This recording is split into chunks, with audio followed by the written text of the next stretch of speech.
Retour sur le plateau de Direct Gestion, le débat, deuxième partie. Nos invités ce matin, Marie Ballorin, la responsable du développement d'Acatis en France et en Belgique, et Jean-David Haas, le directeur général de Nextage AM. On parle justement société, valorisation, comment évaluer de manière efficace une société, histoire de ne pas trop perdre d'argent. Alors il y a quelqu'un qui fait ça très bien et que vous connaissez personnellement, Marie, c'est Warren Buffett. Oui, ça, il faut le dire. Non, en tout cas, vous êtes une des rares, je pense, hein, à vous déplacer aux États-Unis, à Omaha, pour voir l'oracle d'Omaha. Warren Buffett, pourquoi Warren Buffett est-il si important chez Acatis? Parce que le Dr Leber, alors le Dr Leber, il va depuis 20 ans. Tous les mois de mai, le Dr Leber se rend 4 jours à Omaha pour voir l'Assemblée générale de Berkshire Hathaway. Donc là, c'est des débats tout à fait personnels comme rencontre. On était juste 42 000 dans l'arena. Il y a 20 ans, quand il a commencé, il le voyait beaucoup mieux que moi avec mes jumelles de là où j'étais. Il y va parce que d'abord c'est un extraordinaire moment de culture américaine, avec la simplicité américaine où cet homme qui est l'un des hommes les plus riches du monde, il a une fortune évaluée à 72 milliards de dollars, arrive en scène avec son associé Charlie Munger qui est lui vraiment un petit milliardaire à 20 milliards. Ouais. C'est deux papilles, hein, on précise que 84 et 91 ans, c'est formidable. Ces gens qui sont des vieux messieurs sont d'une fraîcheur extraordinaire. Ils s'assiedent et ils commencent en disant « Hi, I'm Warren, he's Charlie, we work together ». J'ai du mal à imaginer Bernard Arnault faisant la même chose, vous voyez. Donc la simplicité américaine et en même temps un professionnalisme extraordinaire. Et ce qui intéresse les gens qui y vont, c'est que pendant 4 heures, ils répondent non-stop à des questions tirées au sort dans l'assistance, qui viennent, bonjour, je suis de Shanghai, bonjour, j'arrive de Norvège, j'habite à San Francisco. C'est un moment familial où tout le monde est là en famille, à boire du coca, manger du popcorn, enfin tous les produits de Warren Buffett d'ailleurs, que du coca, pas du Pepsi. Et où ils répondent non-stop à des questions très précises, des points fiscaux, ou très générales, qu'est-ce que vous pensez de l'Europe, qu'est-ce que vous pensez de l'euro, qu'est-ce que vous pensez de la Chine. Et donc, alors, pour les gens qui y vont en famille, c'est un moment de réjouissance. Pour nous qui y allons comme si on allait à la messe, c'est un moment de communion où chaque parole de Warren Buffett est disséquée parce qu'il a la réputation d'extrêmement bien expliquer les problèmes, expliquer les investissements dans lesquels il est, expliquer sa philosophie de gestion. Et il dit aussi, hein, il faut trouver des sociétés qui ne sont pas forcément très sexy. Lui, il n'aime pas la technologie, il aime bien justement l'usine de Boulon avec un nom imprononçable et ça lui plaît. Voilà, il faut qu'il comprenne, c'est pour ça qu'il s'est tenu éloigné des nouvelles technologies, bien que là c'était extrêmement drôle, il a eu une question sur Internet et il a répondu avec une fraîcheur d'un monsieur de 84 ans. C'est formidable Internet, ça me fait gagner un temps dans mes recherches. Vous voyez, il est comme ça, alors que Charlie Munger était un peu plus, il a dit je suis pas multitâche, j'ai un peu de mal avec ça. Oui, ils aiment bien, ils ont, alors Berkshire Hathaway c'est 80 sociétés, certaines détenues en propre par Berkshire Hathaway, comme Geico, qui est une compagnie d'assurance, comme NetJet, il n'a pas eu besoin de s'acheter un avion, il a une compagnie d'aviation maintenant, ou alors d'autres dont il a une participation, dont les Big Four, Coca, IBM, American Express, Wells Fargo, dont il a de 6 à 13%. Et son business model, c'est qu'il investit dans des sociétés et il donne les clés aux dirigeants. Alors ça, c'est pas mal. Hein. C'est vraiment basé sur la confiance. C'est la confiance, la responsabilité. On a le bon modèle et on a l'homme clé aussi. Vous connaissez Warren Buffett, Jean-David Haas? Pas personnellement. Non. Mais j'ai beaucoup lu. Vous irez un jour avant, il faut se dépêcher. Justement, on aimerait bien emmener toute l'entreprise à cet événement parce que je crois que quand on est dans la gestion PME et qu'on aime notre métier et qu'on est plutôt un investisseur long terme, c'est vraiment le meilleur exemple de gérant dans le monde. Oui, alors côté PME, là, il a un petit peu plus de force de frappe. Il arrive à réunir Kraft et Heinz. Bon, c'est quand même des. Oui, mais aujourd'hui, mais à l'époque, quand vous lisez ses ouvrages, il a vraiment commencé par des PME de sa région, autour de lui, non cotées d'ailleurs pour certaines. C'était son père, son beau-père, sa famille qui investissait. Donc, oui, c'est vrai. Il a pris des risques. La joaillerie de la région. Donc non, je pense que c'est vraiment un exemple inspirant pour nous gérants. Alors vous justement, on reparle de certaines opérations, on va rentrer dans le vif du sujet, les dernières opérations, 4 opérations, c'est beaucoup, vous me disiez en préparant le sujet, 3 non cotés, 1 cotée, alors que normalement vous investissez dans 6-8 dossiers par an, là 4 en 4 mois. En 4 mois. Ouais, c'est vrai qu'on est en train de vivre, moi ça me rappelle un petit peu 2006-2007, hein, cette période où il y a vraiment beaucoup d'activités. Alors après, est-ce qu'on est dans une bulle. Ça, c'est pas bon signe, hein, si on est en 2006-2007. Oui, mais en 2006-2007, paradoxalement, on a fait des très bons investissements. Parce qu'en mon côté, vous savez, on n'est pas complètement aligné sur les fluctuations des marchés, on est légèrement décalé.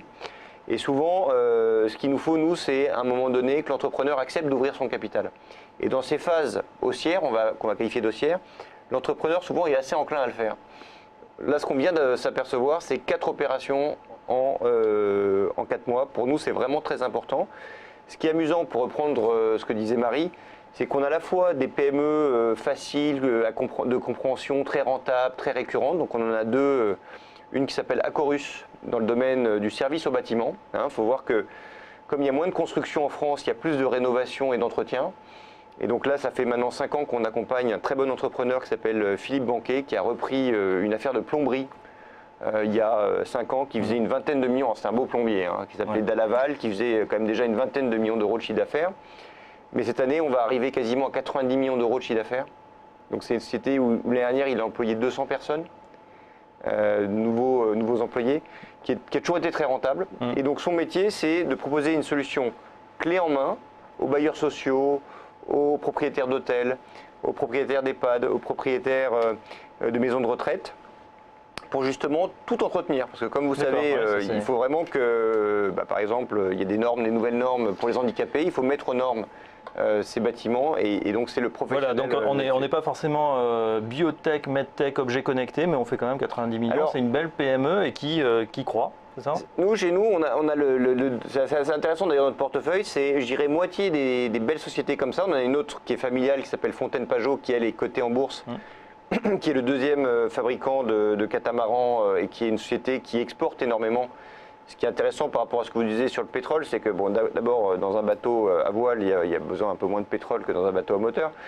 Mais surtout, avec le dollar et l'euro, le rapport euro-dollar actuel, on s'aperçoit que les sociétés industrielles françaises retrouvent des gains de compétitivité importants à l'exportation.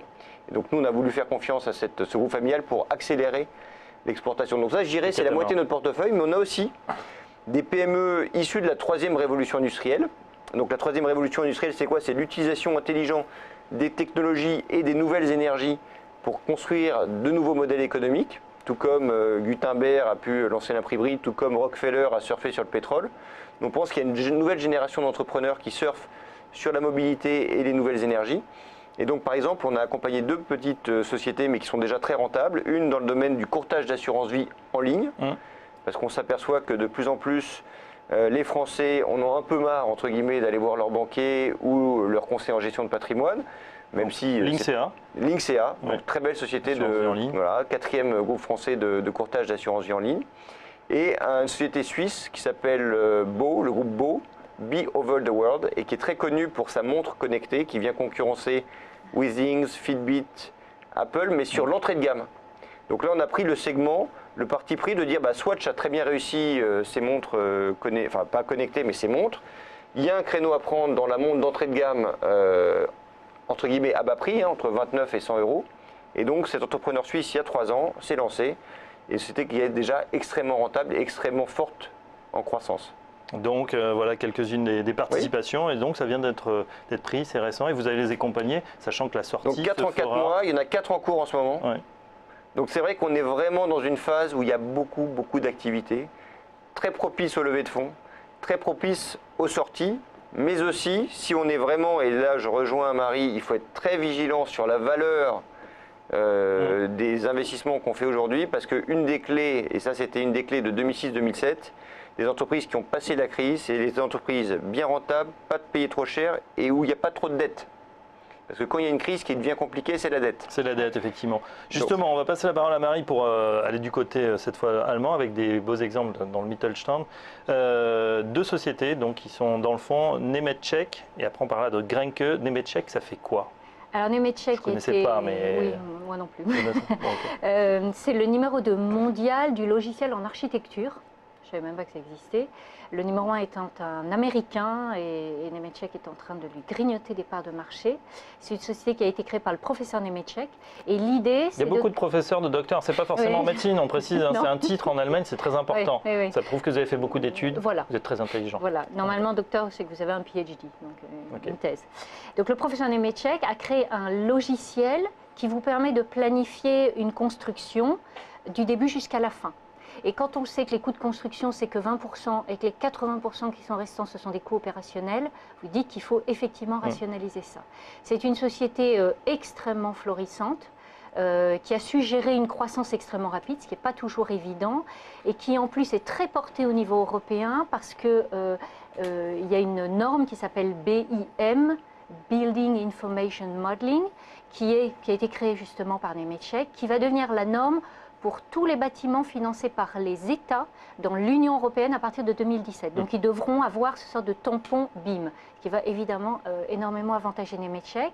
Donc c'est une société qui a une croissance rapide, 19% de bénéfices par année sur les 10 dernières années. Et c'est le type de société qu'on aime bien, parce qu'il y a des fortes barrières à l'entrée. Ce que Warren Buffett appelle le moat, la douve. Nous, on aime bien ça parce qu'on a des portefeuilles très resserrés. C'est dur de copier la même Exactement, c'est dur de copier parce que c'est une société très innovante et qui a réussi à prendre de l'avance. Autre société, on parlait, c'était Grenke. Ça me fait penser à ce que disait Jean-David à l'instant, justement, à Corus, qui s'occupe des services. Donc là, c'était dans la plomberie. La Grenke, là aussi, c'est du leasing, en fait. C'est du leasing, créé en 78 par Wolfgang Grenke, Grenke Leasing. Donc c'est du financement locatif de matériel IT. Small ticket, c'est le nom complet en anglais. Ça veut donc dire qu'ils font de la location de matériel à partir de 500 €, plutôt pour des PME d'ailleurs. Et ils ont 548 000 contrats de par le monde, plutôt européens. Donc du récurrent. Ou du récurrent avec une durée de 48 mois en moyenne et pour un montant moyen de 8 300 €. Donc la visibilité. Forte visibilité et surtout, alors l'avantage technologique de Grenke Leasing, c'est qu'ils ont développé en interne une base de données propriétaire pour gérer leurs risques. Et c'est une base de données très souple qui leur permet de s'adapter en permanence au marché. Et donc ça leur donne un avantage compétitif. Ils sont en train de se lancer dans l'affacturage. Nemetschek, Grenke, un côté en Allemagne. Donc pour ceux que ça intéresse, on peut investir. Pour les autres qui s'intéressent au non-côté, il faudra passer par le FCPI, cette enveloppe d'actualité, puisqu'on a jusqu'au 31 décembre pour s'occuper de cette défiscalisation pour ceux qui payent l'impôt sur le revenu. Il y en a quelques-uns encore. Donc je le disais, plusieurs sociétés. Juste une question, il nous reste une grosse minute. Le prix, justement, on en parlait, cette notion de prix. Quel est un prix raisonnable pour vous, Jean-David Haas, quand vous allez voir ces sociétés? Il faut qu'il y ait de la croissance, il faut qu'il y ait du résultat, c'est un mix des deux? Si vous voulez, dans un monde idéal, c'est de rentrer sur un multiple de 4 à 6 fois le résultat d'exploitation en non-coté. Alors ça fait un peu rêver par rapport aux marchés qui sont aujourd'hui plutôt valorisés une dizaine de fois le résultat d'exploitation, mais aujourd'hui on arrive à trouver des affaires à ces prix-là. En revanche, si elles ont beaucoup de croissance et qu'elles sont effectivement dans des secteurs un peu plus dynamiques, là on peut monter à 7-8 fois le résultat d'exploitation, parce qu'à un moment donné, il ne faut aussi pas être complètement borné sur l'année en cours, il faut aussi regarder ce qui se passe et être capable, comme on a du temps, d'un peu investir sur l'avenir. Donc là, effectivement, 5 à 8 fois avec des taux de croissance, si possible, les plus élevés. Nous, on a des sociétés dans le portefeuille qui doublent leur chiffre d'affaires tous les ans. C'est assez intéressant d'ailleurs ce qui se passe. Je crois que la troisième révolution industrielle aujourd'hui, c'est exceptionnel. On a la chance en tant qu'investisseur de la vivre à plein. C'est en train de s'accélérer grâce à la 3G et la 4G. Et je pense qu'il y a des vraies opportunités aujourd'hui pour faire des deals à bon compte sur des PME extrêmement intéressantes. Voilà, et qu'on espère le plus européenne, le plus française possible peut-être, qui rattrapera en tout cas le fameux Mittelstand allemand. Merci en tout cas à vous deux, Marie Ballorin, directrice du développement d'Acatis, et Jean-David Haas, directeur général de Nextage AM, de nous avoir accompagnés. On en sait un petit peu plus sur la valorisation des sociétés cotées et non cotées. On aura l'occasion de refaire ce débat et vous reviendrez. Merci de nous avoir suivis. On continue demain, nouveau débat 9h30, 10h. Pour l'heure, on se reconnecte au marché. C'est Direct Investisseur dans une minute. À tout de suite.